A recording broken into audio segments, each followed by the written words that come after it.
अब बात बिहार विधानसभा चुनाव की। बिहार में चुनाव चल रहा है, लेकिन सियासी तूफान मुंबई के समंदर में आ गया है।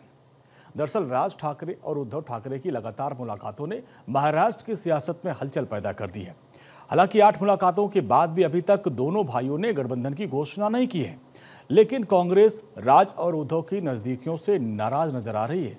बीजेपी ने कांग्रेस पर हमला करते हुए कहा कि कांग्रेस डरी हुई है।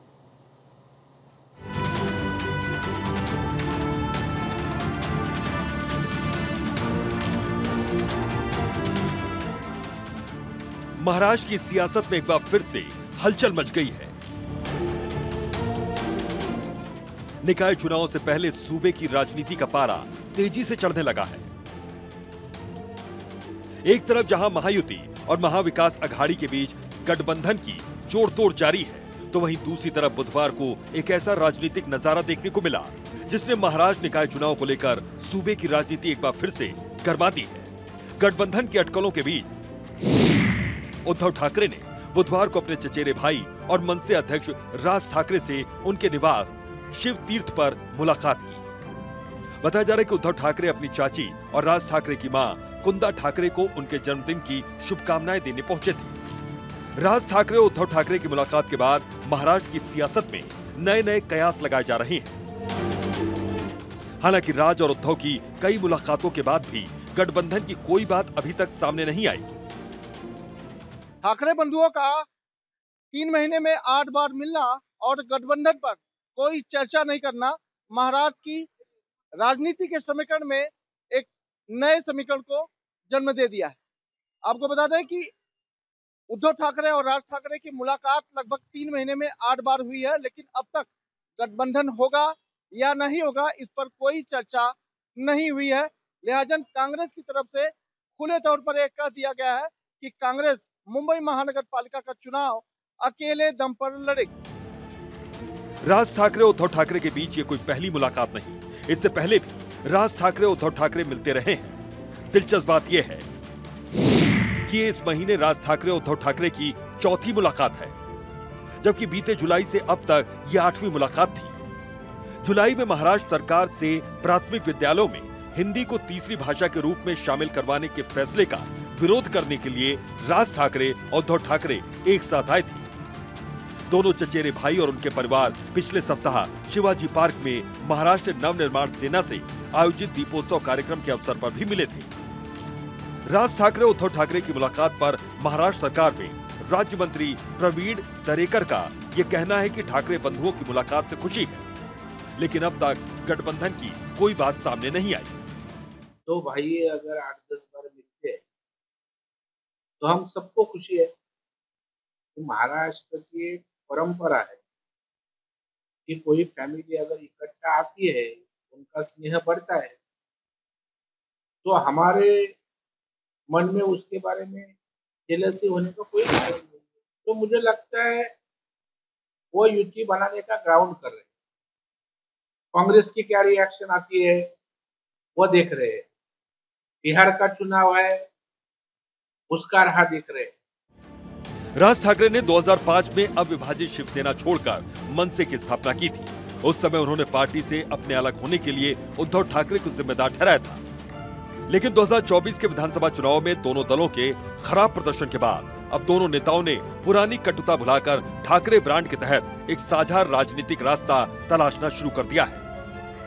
शिवसेना, यूपीटी और मनसे के कुछ नेताओं का दावा है कि महाराष्ट्र में 31 जनवरी 2026 से पहले होने वाले स्थानीय निकाय चुनावों से पहले दोनों दलों का एक होना अब सिर्फ औपचारिकता भर रह गया है। हालांकि उद्धव और राज की लगातार मुलाकातों के बावजूद अब तक किसी औपचारिक गठबंधन की घोषणा नहीं हुई, लेकिन उद्धव और राज ठाकरे की मुलाकातों से कांग्रेस नाराज नजर आ रही है। उद्धव और राज ठाकरे की करीबी से नाराज कांग्रेस ने बीएमसी चुनाव अकेले लड़ने का ऐलान कर दिया। कांग्रेस के वरिष्ठ नेता भाई जगताप ने कहा कि बीएमसी में कांग्रेस का उद्धव ठाकरे की शिवसेना या राज ठाकरे की मनसे से कोई गठबंधन नहीं होगा। उद्धव ठाकरे की पार्टी के प्रवक्ता आनंद दुबे का कहना है कि गठबंधन को लेकर ऐलान करने वाले भाई जगताप कोई नहीं होते। गठबंधन पर शिवसेना, यूपीटी और कांग्रेस के आलाकमान बात करेंगे। महानगर पालिका में किसके साथ युति करनी है, किसके साथ गठबंधन करना है, यह न तो हमारा अधिकार है न भाई जगताप जी का है, यह राहुल गांधी जी, मल्लिकार्जुन खड़गे जी, उद्धव ठाकरे जी, आदित्य ठाकरे जी का अधिकार है। अगर भाई जगताप को लगता है कि वो अकेले चुनाव में जाने में सक्षम है तो हमारा नाम तो शिवसेना है। हमने तो 27-28 साल महानगर पालिका पे अकेले चुनाव जीतकर भगवा फहराया है। हमने तो 2017 में भारतीय जनता पार्टी को भी हराया जबकि उनकी केंद्र में भी सरकार थी। तो हम किसी से डरते नहीं हैं। कांग्रेस पर हमला बोलते हुए बीजेपी नेता राम कदम का कहना है कि बिहार चुनाव में सभी बिहारी कांग्रेस के खिलाफ वोट देंगे। जैसे महाराष्ट्र में राज ठाकरे के कार्यकर्ताओं ने बिहारियों को पीटा था, कांग्रेस डरी हुई है। बिहार के चुनाव में कांग्रेस दल को अपनी करारी हार दिख रही है। उनका वहां गठबंधन है, आरजेडी के साथ उनका अनबन छुप नहीं पाया। अंदरूनी किस प्रकार से मनमुटाव चल रहा है ये सारा देश देख रहा है। अब बिहार के चुनाव में महाराष्ट्र में कांग्रेस की नजदीकी राज ठाकरे के साथ बढ़ रही है तो इसकी मार कांग्रेस को बिहार में पड़ेगी। उसके कारण अब महाराष्ट्र के एक कांग्रेस के नेता बयान दे रहे हैं कि वो राज ठाकरे के साथ नहीं जाएंगे। पिछले 2 महीने से इनकी नजदीकियां क्या बिहारी देख नहीं रहा? क्या देश की जनता देख नहीं रहा? किस प्रकार से पत्रकार वार्ता राज ठाकरे को लेकर के कांग्रेस के नेताओं ने की, ये क्या देश ने देखा नहीं? पर केवल और केवल मुंबई और महाराष्ट्र की भूमि पर कांग्रेस और राज ठाकरे की नजदीकी बिहार के चुनाव में कांग्रेस का हार का कारण बनेगी। इस कारण ये नौटंकी और झुठलाने वाली बातें कांग्रेस के नेता द्वारा कही जा रही है। कुछ भी हो जाए,